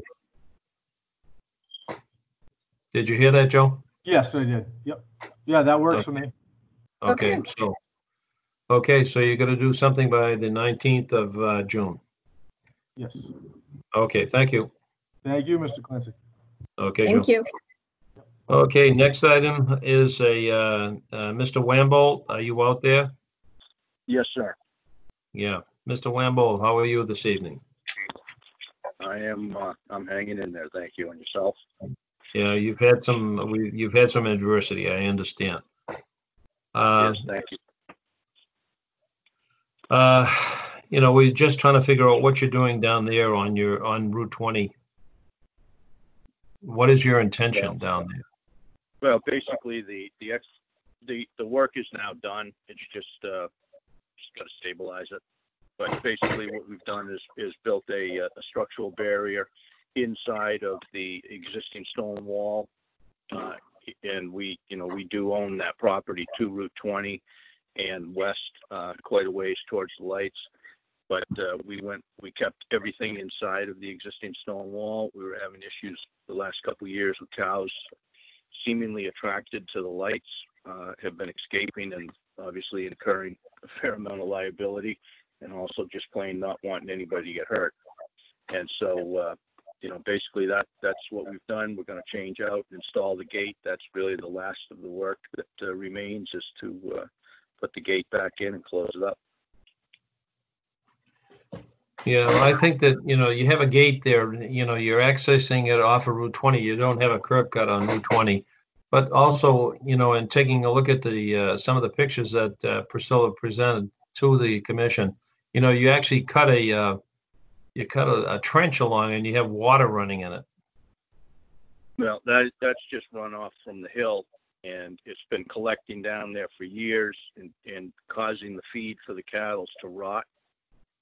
And so we redirected it. It all goes to the same place it was going. It's just a little more uniform way to get there. Yeah. And, I'm under the impression that, being an agricultural area, we're exempt from a lot of the stuff that has to do with, the wetlands, because we did not touch the wetlands or go in the wetlands. Is your property under 61A? The portion of the field is, yes, but it's an active farm, and it has been, and it's never not been. And so all we're doing is maintaining our field edge and doing the work within that area. I don't believe, from what I've been told by the Farm Bureau, that there's any violations on any of that. Priscilla? I haven't looked at the farm regs for a while, so I'd have to look at that again just to confirm one way or the other. So he can maintain the fields. I guess the key is, this, and let me just show you the second picture.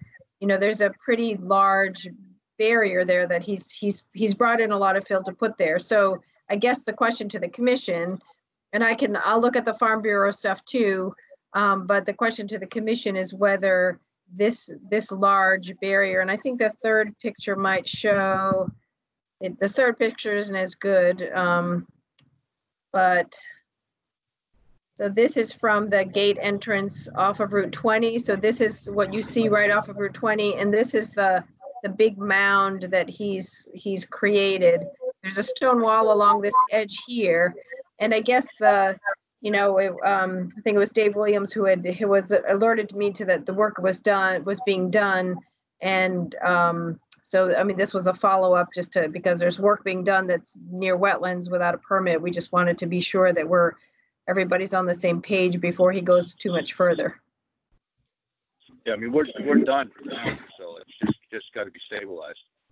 And that gate, sir, that gate's been there for probably 100 years. At least. Yep.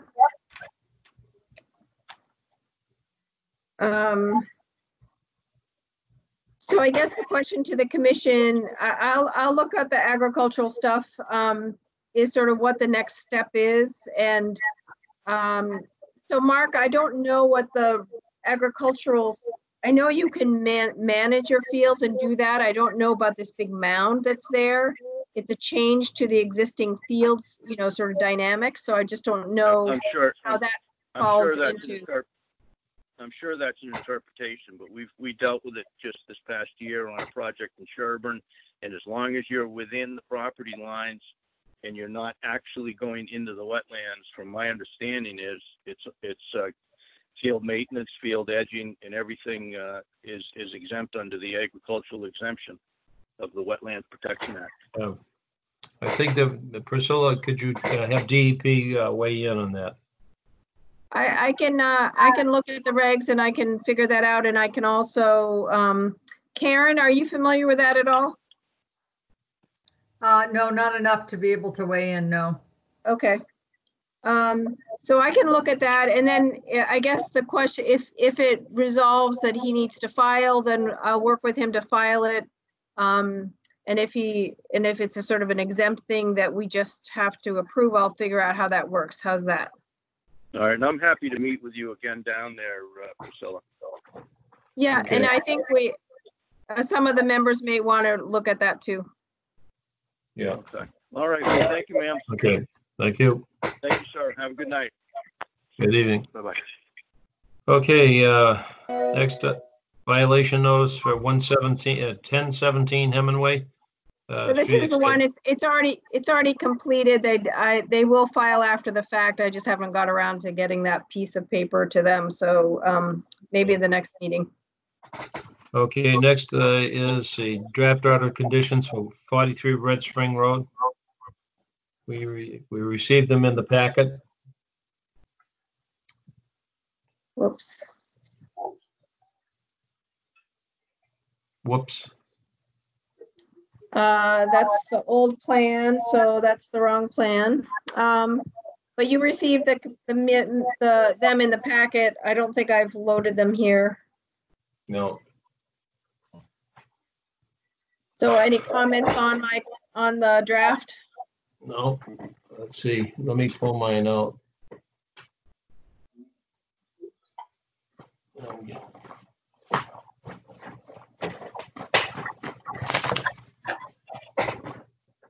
I'll see if I can pull them up.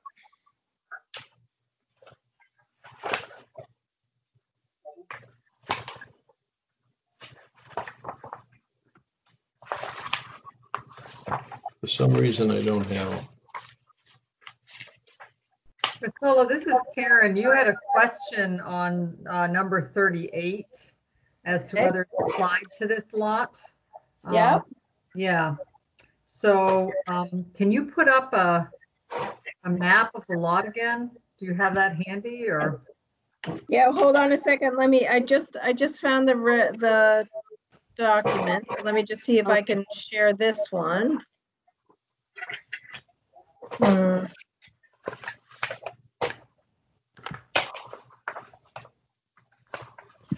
So there's the order. Can you see the order now? Yeah. Okay, yes. And then let me see if I can find the plans.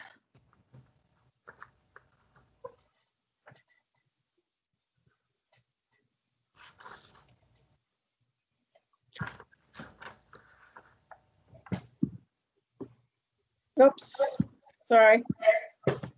One more turn. And let me see if I can share these two.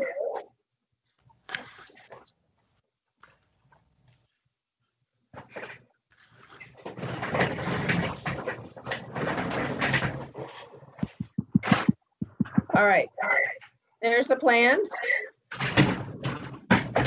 Okay.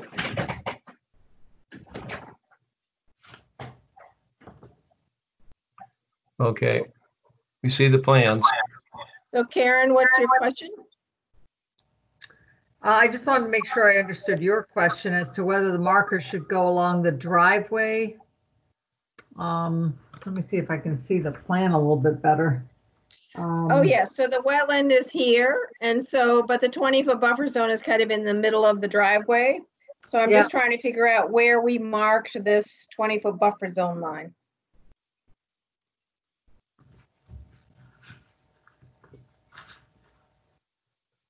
And maybe what we do is we put the markers along here and it just says wetland buffer. I guess I'm just trying to figure out, I mean, obviously we put the markers in there just to remind people in the future. And so we can find them.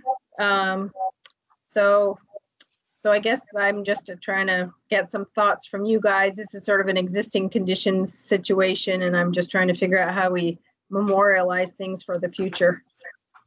Mhm. Well, that makes the most amount of sense to me to have them at the side of the driveway and then maybe have an annotated map that describes why they're put where they are and where the line really lies. So on the and maybe on the as-built plan, we can say that the as-built plan shall show the location of the wetland markers. And so here's the question for you. If you can see my cursor, can you see my cursor? Yeah. So if it goes beside the driveway, but then, you know, again, this is going to be lawn, this is existing sort of yard, lawn, or driveway area. Do we bring it out to the 20 feet here, or do we just sort of keep it sort of at that consistent, maybe, I think it's 10 or 15 feet, you know, along this edge down to the water? I think that's a running waterway there anyway, so it's not gonna be. This is running water right here, it's and a this brook. is sort of the buffer zone. This is the wetland line, yep. Yep. Yeah. So we I could just would do say something like that. the three that you show on the plan look as though they would be the perfect spot for it. Oh, those are the test pits, but yeah, we could just say, Yeah. put them Yeah. in those Put them on locations. where That's the a good test idea. pits, yeah. Yeah. Okay. Yeah, where the test pit, where they're marked for the test pits, for the Mhm. permanent markers. Okay, I will adjust that condition so that the permanent markers go there. So that's good. I like that. Yeah. All right. Any other comments? No.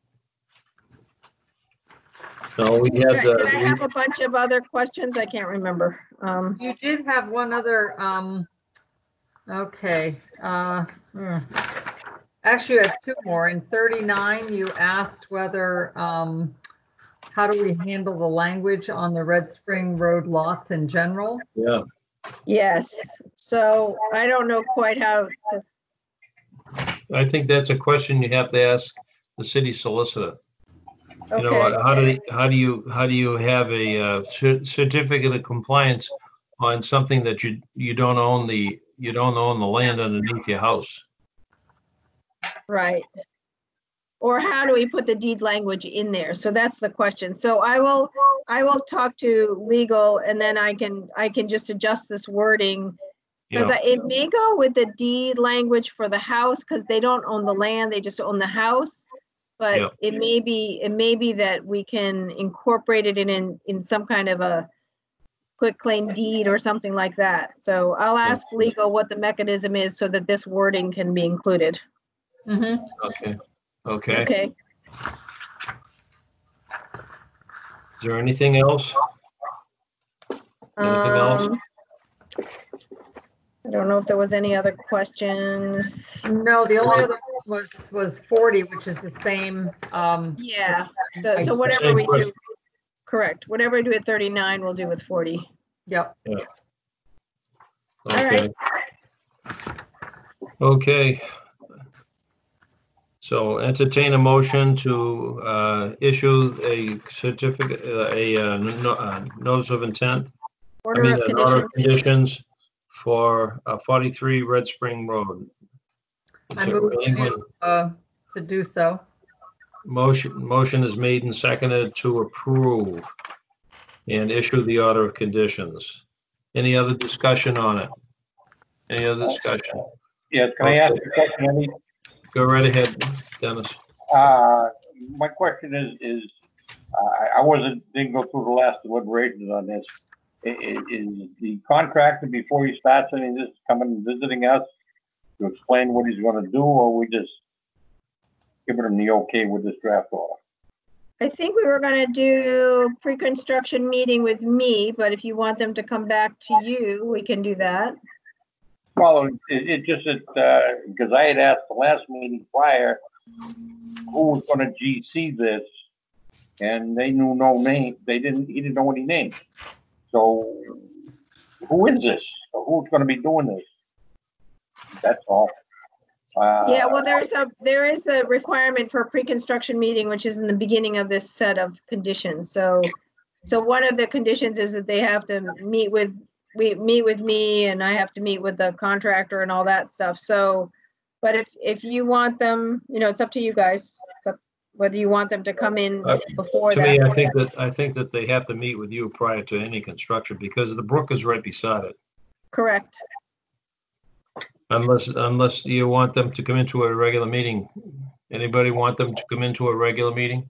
As long as Priscilla's okay with it, I'm okay with it. It's just a matter of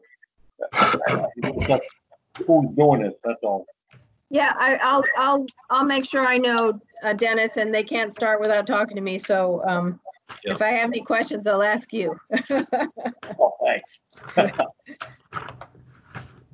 Okay. Okay. Do I hear a motion out there?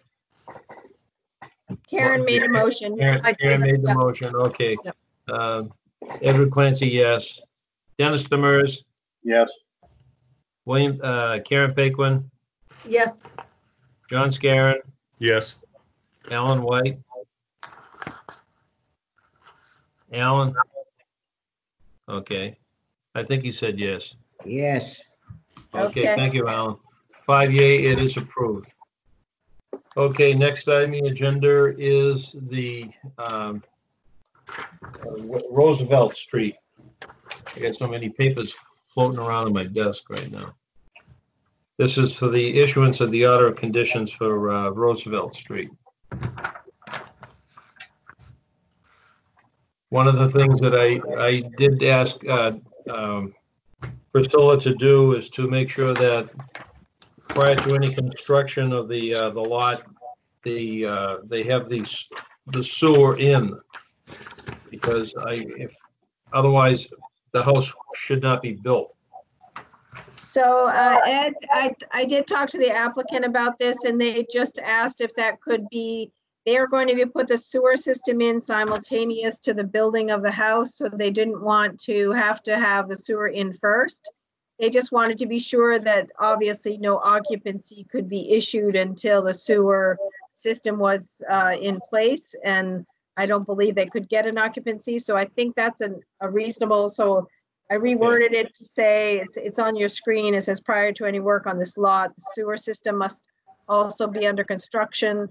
The building cannot receive an occupancy permit from the building department until the sewer is connected. Therefore, construction of the house and the sewer line in the street will be simultaneous. So at least that way, at the pre-construction meeting, we can get a sense of what their timetable is for that. Okay, that sounds good. Okay. That's good. Okay. Is there anything else that other members of the commission want to add? So anything else? I did fill in the blanks at the, let's see. The invasive invasive species. Stuff I think I put in, which was good. And then the pieces in red here about the detention basin maintenance and the sewer system, the pump maintenance. We've added some language that will go into the deed of the property so future owners know what their responsibility is. Yep. So we've added that in both there. Okay. And so that covers the pump chamber. Yep. Okay. And Priscilla, did you already talk about number 35, the question on number 35 as to whether it needs to be there once we get the test pit information? I think that's what. Yeah. Let me see. In the event that dewatering is necessary, the discharge shall be directed. I think we can keep that one in. I would keep that in. Yep. I would keep that one in. Yeah. Okay. So I'll remove this other part like that. Okay. Okay. Mr. Chairman, this is Katie Roby. Can I ask a question? Go right ahead, Katie. Thank you. The City Council received a letter from the Building Department with a denial for a two-story single family at 0 Roosevelt Street. Is that the same property as this? I don't remember. I think that might be the one at the end of the street because the house is too close to to the road, and so they had to deny it in order to, they'd have to get a variance because they can't push it too far back because of the wetlands that are there. Right, it didn't have the setback. So I just, Correct. So that's the next lot down. okay. I just Yeah. didn't know what you do if it's been denied, if you go ahead and do your conditions and then if it's approved, they're set, or Yeah. you Yeah, can. I mean, our Yeah. conditions are, we submit them, and then the building department is still the ultimate decider as to whether somebody can build or not. Yep. Thank you. You're welcome. Okay. Is there anything else that we have to correct on this? Any other additions? Okay. Entertain a motion to approve. Make a motion. Motion is made and seconded to approve with, the conditions as presented this evening and As presented and amended. amended. Correct. Okay. Okay, I'll call the roll. Mr. Demers, Yes. Mr. Scarron, Yes. Mrs. Paquin, Yes. Mr. Clancy, yes. Mr. White. Alan. Alan, I abstain. Alan. Okay. Okay, it is 4 in favor, 1 abstention. So it is approved. Okay. Okay, I don't have in the shuffle, I lost my agenda. So that was the end of the agenda stuff. The only 2 questions I have for you guys is, so Mark Gibbs sent you guys an invitation to, I think it was a Microsoft Teams. It was in order to get you into a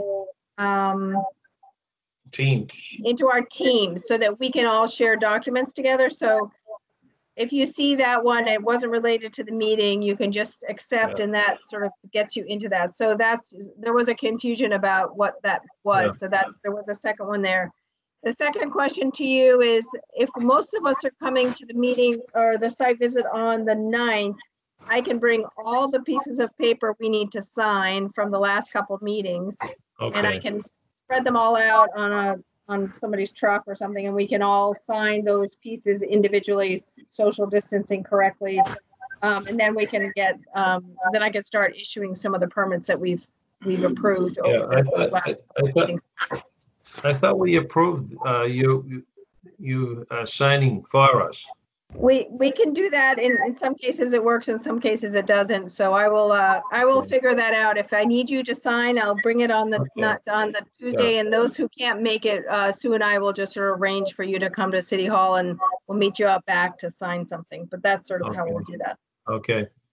Okay. Okay. So the team site is so you guys can you have one place for all your documents, so you don't have multiple documents with different edits and stuff like that. So you're always looking at the same documents.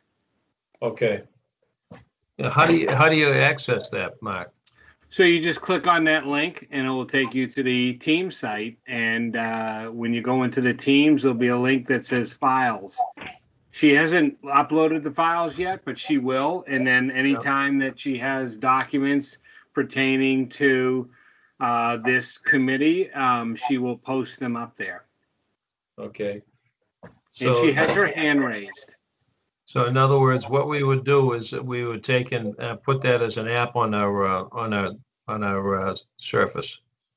You can use it as an app, or you can just click on the link and you can save the link. It is a web page, and however you want to do it.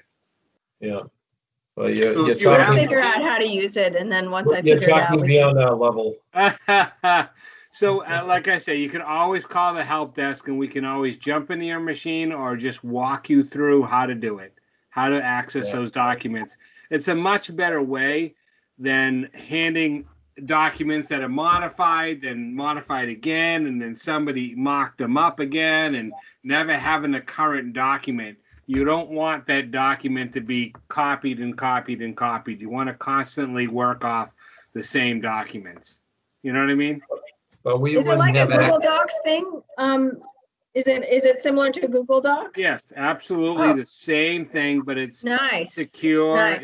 and backed up and everything else. So yes. All right. So, but we wouldn't have access to make changes to it, would we? Yes, you would. I don't know what the legal law is. Are you making changes? But you will always see the latest updates. Yeah.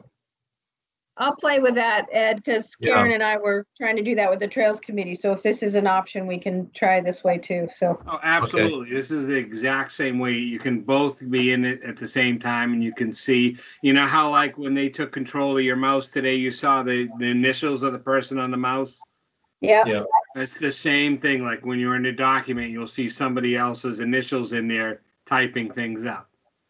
All right. But this is secure, private. You get the privacy and you get the backup and it's all legal and it meets all the certifications that are required. Okay. Sounds good. Okay. So the last item on the agenda is that our next meeting is June 18th and the following meeting would be July 2nd. And then we need to adjourn. Okay. Do I have a motion to adjourn out there? I'll make a motion to adjourn. Motion to adjourn is made and accepted. We'll go. Alan White. Yes. Yes.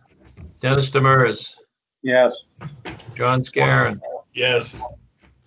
Karen Paquin. Yes. Ed Clancy, yes. Did I get everybody? Yes. Yes. Okay. No. 5-0. Priscilla Ryder. Yes, Yes. please. Okay. Okay. All right. The meeting is Good adjourned. night, everyone. Thank you very much. We'll see you on Tuesday at 5:30.